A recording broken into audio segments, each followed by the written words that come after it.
Hey everyone, welcome back to my podcast, Flowering into 5D.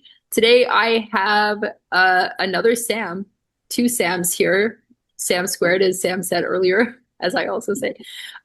So let me tell you a little bit about Sam, and then we'll get right into it. So Sam is a holistic lifestyle coach, personal brand strategist, and founder of The Way She Was Made. She's the go-to visionary for she's the go-to for visionary women ready to stop burning the candle at both ends and start building sustainable success rooted in their unique design. Through her signature method, blending human design, astrology, and cycle syncing, she helps women come back into alignment in mind, body, soul, and business by reconnecting with their natural rhythms, clarifying their message, and creating aligned strategies that give them energy rather than draining it. Wow. Welcome, welcome, welcome. How are you doing today, Sam? I'm doing good. How are you? I'm doing wonderful. Thank you for asking. I Yeah. absolutely love what you're offering, what you're putting out into the world. It just sounds like such a unique but so necessary blend. I just love it. Yeah, thank you. It was one of those things where I kind of turned my mess into a message, if you will, where I went through some severe adrenal fatigue and was on the opposite end where I was constantly burning the candle at both ends and burnt myself out completely. And so I was like, why are women not taught these things? And as I went on my own holistic healthcare and functional medicine journey, I started to reconnect those dots and reconnect the mind, body, soul pieces, and things started to make a lot more sense. So I wanted to create a space and share that with women so we can kind of break that cycle. Love that, love that, love it. So speaking of women and being here and all this other stuff, random segue, sorry. What led you here today? So I think we connected via a Facebook group, and I just loved kind of your message and approach of just having these authentic conversations about breaking down, what is the 5D and what are these different things and kind of making it more tangible for people. And I'm all about doing that, especially for women. So these concepts of human design, some people have heard of it, some people have never heard of it.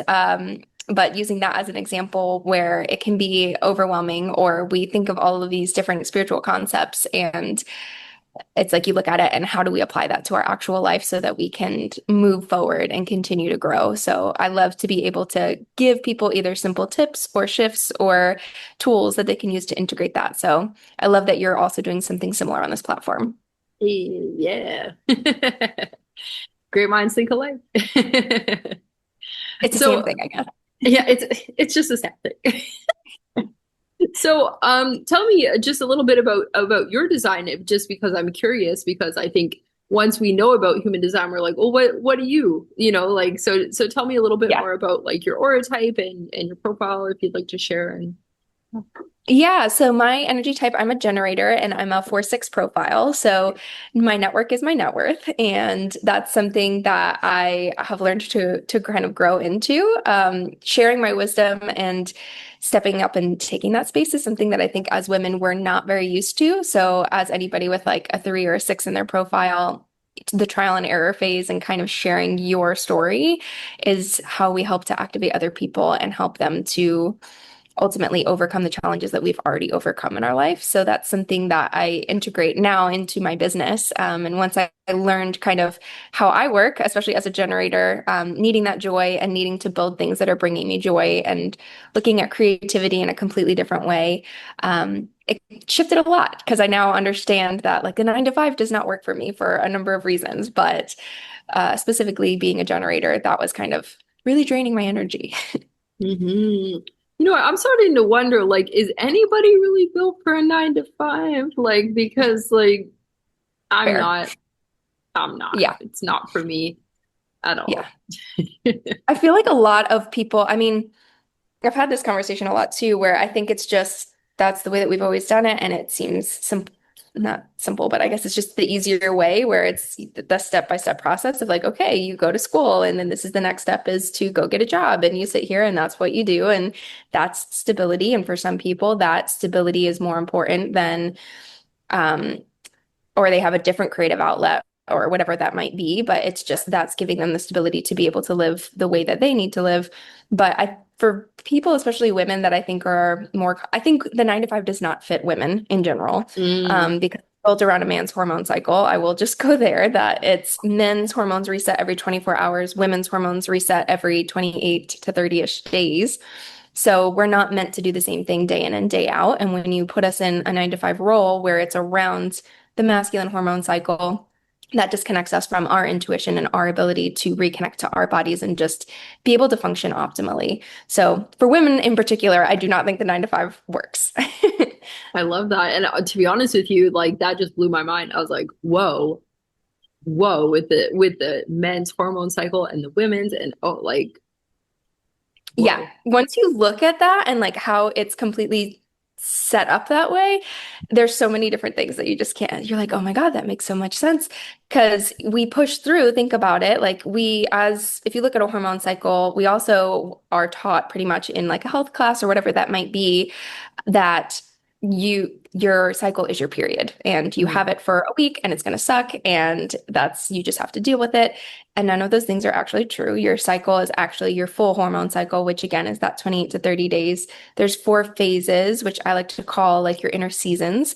So if Mhm. you're pushing to output constantly and it's during like your winter phase or your menstrual cycle, you're fighting against your own intuition. You're disconnecting yourself from your body, but your brain is not designed to work optimally during that time. There's certain times of the month during like your inner spring or your summer where you're meant to output and you're meant to be more creative.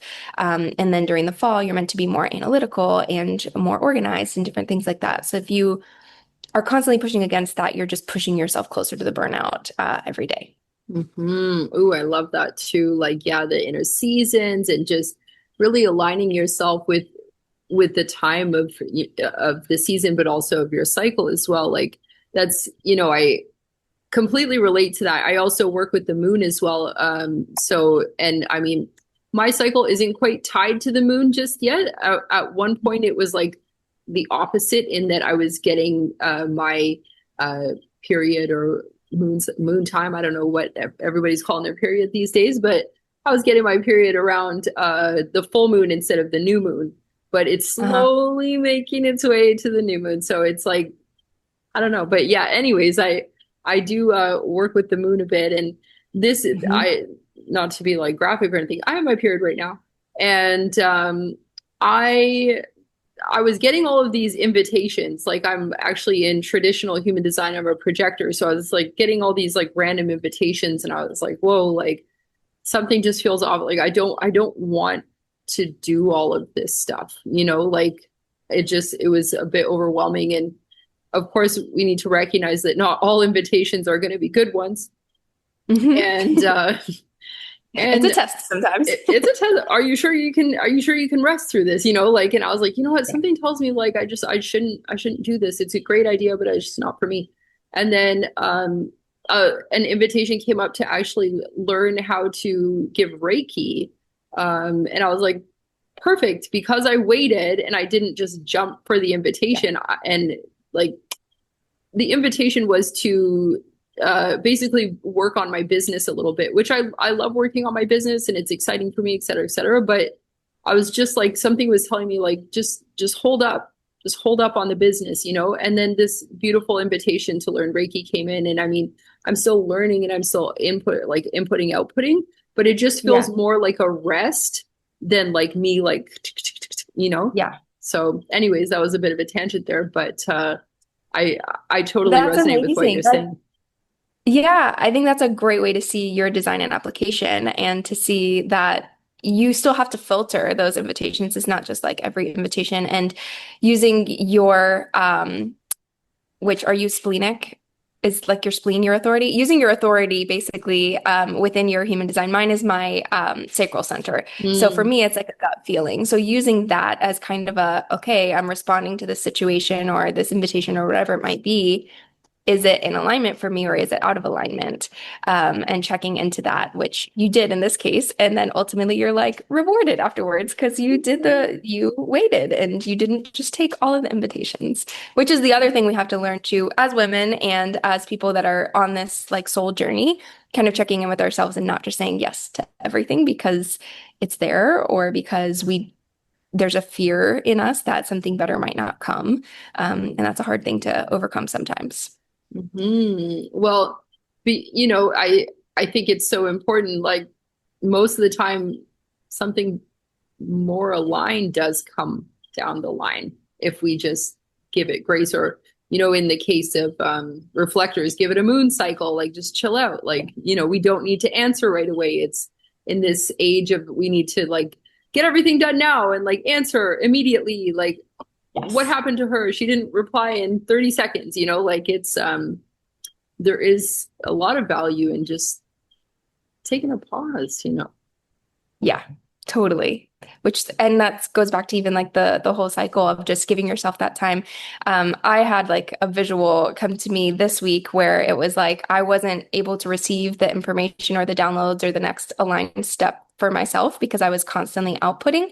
And I just recently moved, and so I've just been doing all kinds of things with that and catching up with pivoting in my business and doing all of those things. So I was like, okay, fair. I need time to pause and not just keep pushing through because I've got all of these things on my to-do list, but I need to wait so that I can make sure that the next step I take is the aligned step and not just one that's on a to-do list that I should be doing. Hmm. Well, and I feel like in today's information age, there's so much information that we're just like, for me, like I love absorbing information. So I'm always reading something. I'm always watching something educational. Like this isn't like a brag or anything, but I'm very intentional with what I take in.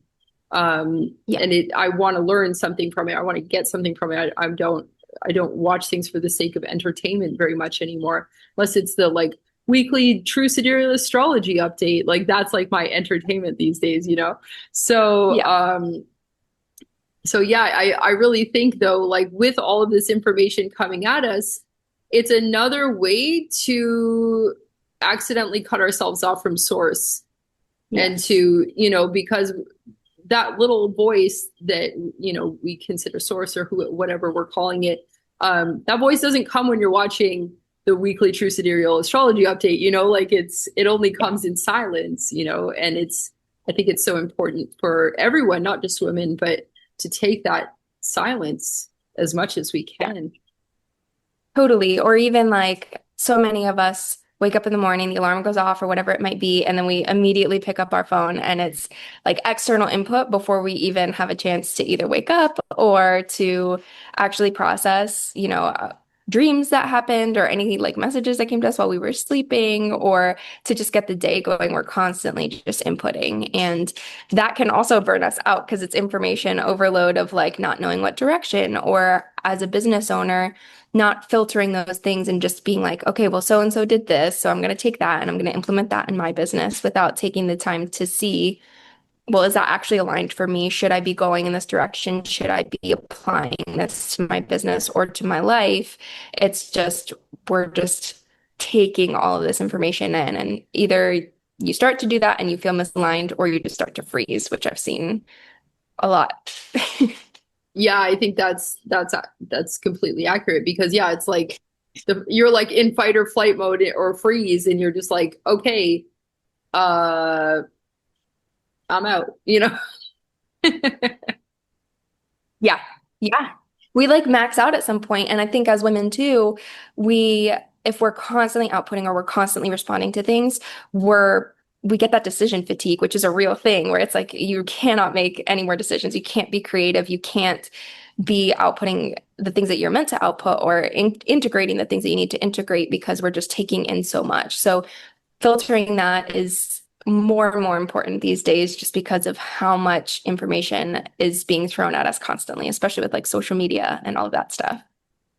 Definitely. No, just to kind of switch it a little bit, switch the direction for a moment.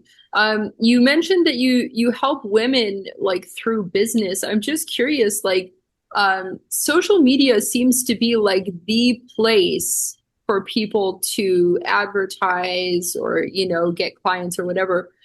I'm just curious, like, just a completely random question. Like, do you see any other places where people can connect with each other that's not social media? Because I feel like it's so like, it's like toxicity mixed in with awesome. And I'm like, is Yeah. there anything else? Like, I'm just so curious. I would love to hear your thoughts on that. It's interesting because I've had this conversation and I feel like social media is something that, yes, it's a great way to expand your reach and to have a presence. And as a business owner, I think you should be present in some form. But there's so much out there that's constantly telling us, like, oh, you have to be on all of these different platforms and you have to be creating 3 or 4 posts a day and doing all of this stuff. So I work with a lot of women because you do get burnt out just trying to, A, figure out what strategy works, what's working, where am I connecting with my people, to filter out who are my people, where are they? So kind of looking at that from that perspective so that you can narrow down the different platforms. I know it's still kind of social media, but Pinterest is something that I've been using more and more because as we create long form content or you're doing the podcasts or blogs and different things like that. So like things like Substack or Pinterest, which are not considered, I guess, the traditional social media, are great ways to kind of get people that are out of your area into that. But in my area in particular, too, I live in Savannah, Georgia, in the United States, and it's old school in a lot of different ways, where I've seen a shift from moving from everything being on social media because it is so convoluted. And there's so much happening out there these days on social media that it's hard to see even like what events are happening or how do we Hmm. promote this. So it's kind of cool to see that we've shifted back in my area to using flyers in different areas in the coffee shops and just having these different networking groups or referral teams and different things like that where we can expand our reach from word of mouth or just connecting in that way or creating these different communities outside of just the digital worlds. So kind of a blend there. I also created a co-working group locally, just from like I met a friend and we both were working at coffee shops. We're like, why don't we just throw it out there, see what happens? So we like flyered around, put some posts up, did some emails, and now we meet weekly. Love that. Love that. Love that. And I guess that goes back to your design of the networker, right? Because yeah, like put the get the people together. Yes. Yeah, and I think that's true too, depending on what your profile is or what your human design is. Are you meant to be broadcasting a message or are you meant to have a closer knit circle?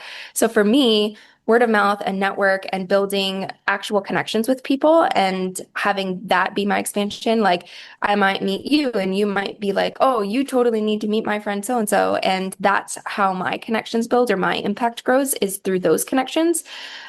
Whereas like somebody with a 5 in their profile is meant to share their knowledge more. So creating ways, whether that's even keynote speaking or doing different workshops or projecting their voice on a bigger scale is more impactful for them versus the smaller scale. So looking at that too is hugely impactful from what platform should I be on to who should I be talking to and what should my strategy be? I love that. I love how you've tied it all together as well. Like it's so powerful and I can just like totally feel that because I think a lot of people who don't resonate with the 9 to 5, it's just like once you realize that and then you're like, okay, cool, I'm gonna go do something on my own. It's just as I mentioned, like information overload, like we were just talking Yeah. about, it's just there's so much information, there's so many strategies, and it's like you can just eventually get that burnout again. I think we literally just said this, but it just like comes right back to it is it's just you can't. I think what I guess what I'm trying to say is you can't do it alone. Yeah. And that is definitely true too. That's why I was doing a lot of one-to-one. And as I was trying to figure out, I think we all go into it where we have this idea, we're very inspired, we have a message that we want to share, or kind of through our journey, it creates that if you are shifting from like a 9 to 5 mindset to building something, we get super excited and we throw it out there and we see what works. And that's kind of what needs to happen is you need to try Mhm. some things, see what feels aligned and kind of I always say this, entrepreneurship is a spiritual journey. So just by the act of you doing that and having the courage to step into that space, it's going to allow you to get clarity along the way. And a lot of the women that I work with have been doing that for a year or two, or they've been working their business in a way for a while and it just starts to feel misaligned. So that's when I come in and take a step back and say, okay, let's rebuild that foundation to expand it a little bit so that you can grow sustainably through looking at what's aligned and what's not aligned and reshifting that mindset around what is actually working. Mm. So I guess I my next question would be like, what would you say is the way back to alignment? I think, well, like you said too, I like the fact that you said that you can't do it alone. So I think a lot of us get in our heads too of like, okay, well, I'm doing this. I'm just going to go out there. I'm going to do it. I can do all the things. And I, I think the first step is really to A, yes, experiment, but B, find a group of women who inspire you and encourage you to grow, or well, in my case, women, because I work with a lot of women. Anybody who really putting yourself in an arena where people are either at your level or above your level to have that mentorship, to have the ideas, to have that energy flow. So it's not just you in your own head, is hugely important. And then kind of taking a step back and filtering that information that you're getting and not just applying it because so and so said you should apply it, but looking at your design or what feels really good and connecting to you and your body so that you can then see what feels aligned as far as taking your next aligned action step. I love that. And, a little bit off topic, but it just kind of reminded me of this, the importance of community and of working with real people.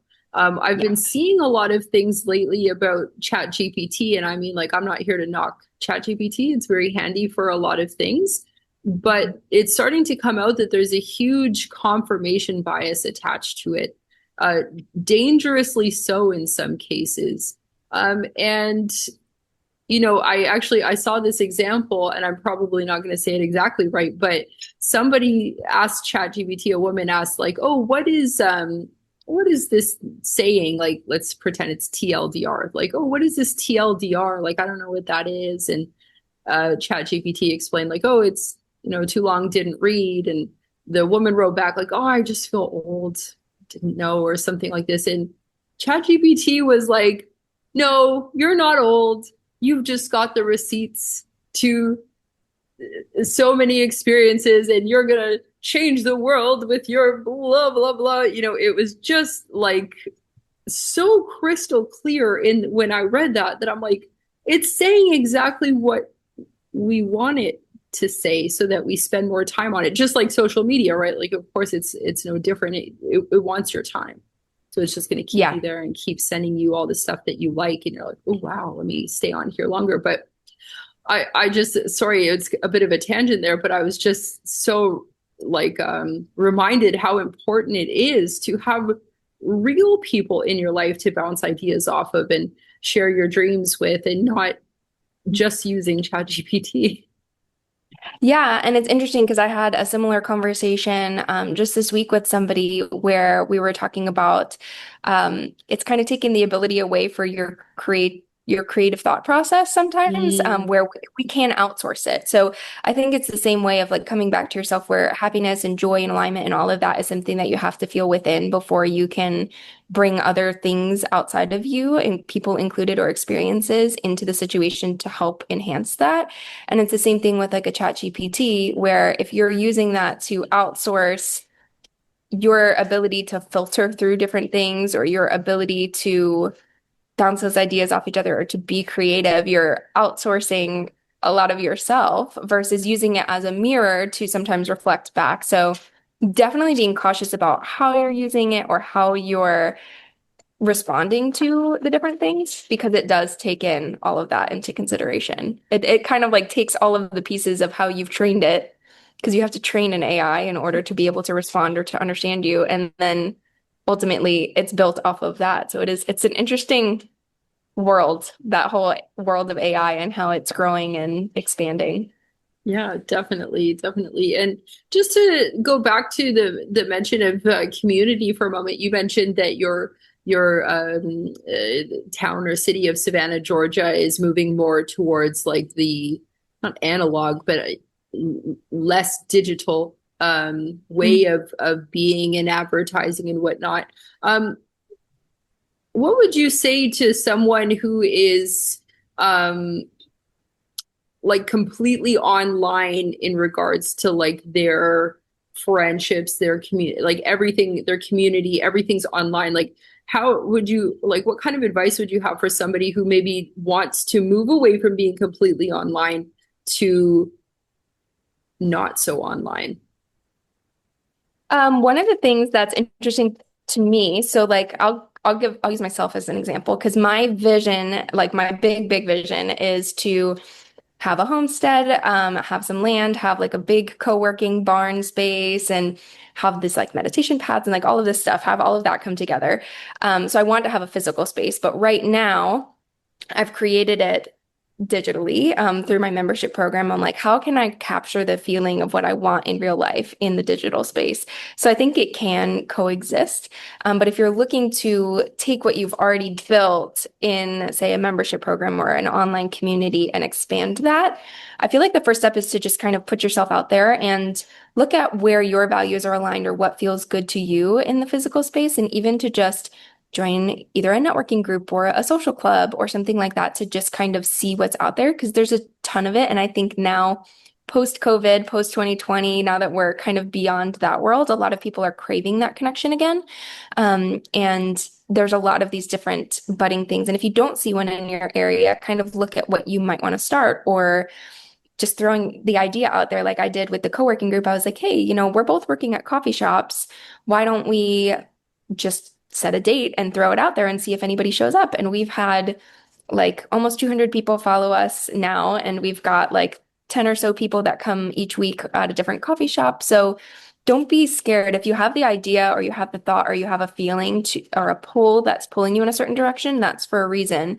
And don't be scared to start it if you don't see something that's already out there. Love that. Yes, I couldn't agree more. Yes. So Yeah. going back to your lovely offerings, you mentioned cycle syncing, which is extremely valuable and helpful. But I'm just curious, like, do women do they still have to have a period to work with you? No, and that is a question that I get a lot. So going back to the fact that we're kind of told our period is our cycle, and that's broadly the understanding when people say the term cycle, that's what people think. And that is not the case. So your cycle is really that whole 28 days.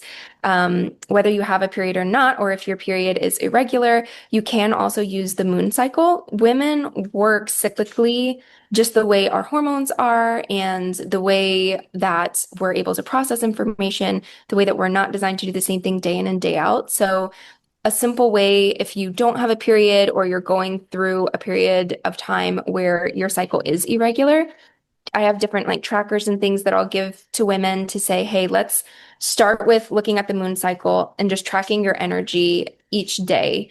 Or if you feel super creative one week, note that so that you can kind of get back into a rhythm of naturally how your body is working or how it's designed to work. Mm, I love that. That's so cool. Awesome. So you mentioned you also work with astrology. Yeah. Who's that? I'm curious. Who's that This dog? is Frankie. This is my foster dog, Frankie, and he's Oh, just a lover dog. come on in, Frankie. Join the conversation. What? You're the only boy allowed. Yeah. So you mentioned that you also work with astrology. I'd love to know a little bit more about that if you don't mind. I also I well, as you know, I love human design. I also love astrology. So tell me more. Yeah, so I I like to blend the three things. So kind of starting with the foundational of like implementing using your cycle. The human design gives you an understanding of how you're designed to work or connect with the world. So it gives you kind of that blueprint. And I love the astrological perspective because in one way that I use it in a big way in my business through my membership program is to help plan. So I noticed along the way that like astrologically, there's different transits happening. We just moved into Leo season. There's a new moon happening. There's themes that are associated with that that are amplified or highlighted throughout the month. So if we can use that in a way that's more proactive versus reactive, we can kind of plan ahead and start to see like, okay, these are the themes that are going to be present collectively this month. How can I use that to my advantage? Whether that is within your business or just understanding these are some things on a personal level that I need to work with lifestyle wise, like radiance or visibility and different things like that for Leo season are two big ones, since we just kind of moved into that space. So using it from a planning perspective and energetic perspective. I've also used it from a branding perspective too, just bringing in like your sun sign or different colors and things like that, which is more of like a fun way to bring your personality into what you're doing. I love that. So cool. Yeah. I feel like if you have like just the human design piece, because human design combines astrological themes, it also combines the I Ching and like different energy centers and things like that. But I think having the blend of the two, a lot of people use like gene keys, which gives you a whole nother layer. I don't use those a ton, but I have to use those a little bit for myself personally. But even looking at it from an astrological perspective of what things are happening now to activate certain gifts or certain gates or different things within your human design. You can go down so many different rabbit holes, but it's great to have the different layers so that you can look at it from a holistic perspective. Definitely. And I'm just curious, like, to change, I guess kind of changes subject a little bit. Still on the topic of human design and astrology. Um, did you find, like, how long have you known about astrology and human design? And did you find that it helped you know yourself better? Yeah. So the way my journey happened, where I was about 26, 27, my hormones went completely postmenopausal because I suffered from pretty bad adrenal fatigue from, I didn't realize I was an empath at the time or how to like secure my energy and kind of separate my energy from everything I was doing. Jumped into wedding planning and that just drained me very, very fast. So from that perspective, I knew that physically my body needed help and I went on the functional medicine journey. But through that path of healing my body, I started to reconnect different pieces of understanding energetically what does that mean and how my intuition was coming back on, or I was getting these different understandings. Like the inner knowing is one of my strongest gifts in human design. So through that journey and discovering human design, I was like, this makes a lot of sense as to how I got to this place of burnout and how, as I healed my physical body, my energetic body was, or my soul was really coming back online in a way that I needed to look at and understand in a better way. So it's been a huge tool for me, and that's why I integrate it into my business for women to understand we are all designed differently and kind of taking a step back and what are my gifts that I have? What is my purpose? Which is a huge question that so many people ask of like feeling that pull to do something more. What's my purpose? It gives you a bit of a framework or a blueprint to kind of understand or at least start that journey of self-discovery. And for me, I'm a Capricorn and coming from such a logical background, it gave me something tangible that I could look at and use as a guidepost, which was huge. I love that. Love that. Thank you so much for sharing like your journey. And yeah, that was super powerful. And Sam, I want to know how can women work with you? Like open mic. Tell us where we can find you and how to connect with you. Perfect.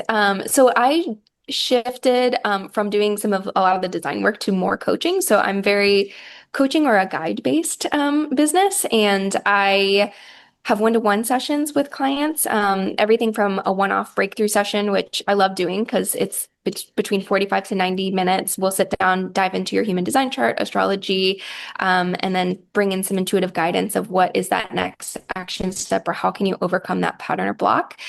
So I have those one-off sessions, and then I also have one-to-one mentorships if you're looking to get more personalized guidance or really dive in deeper on these topics. And then my biggest way to work with me is my group coaching membership, the Soul Sync Society, which is officially going live Monday. So whenever this is published, it'll be live. And that has a library of different tips, tools, meditations, visualizations, everything for mind, body, soul, and business, as well as a community and live coaching access and master classes and all of that good stuff. So that's kind of my main community ecosystem that I've been building for women to work with me. And everybody, you can find me on thewaysshewasmade.com. I'm on Instagram, Substack, Facebook, Pinterest, all at The Way She Was Made. Beautiful, beautiful. Well, Sam, it's been an absolute pleasure. I loved learning about your offerings and just connecting with you and just sharing our love of human design and astrology and just all of that good stuff. And I love seeing Frankie too. He was a fun little cameo there. Thank you. Yes. Awesome. Well, thank you so much. And everyone, thank you so much for listening and talk to you next time. Bye.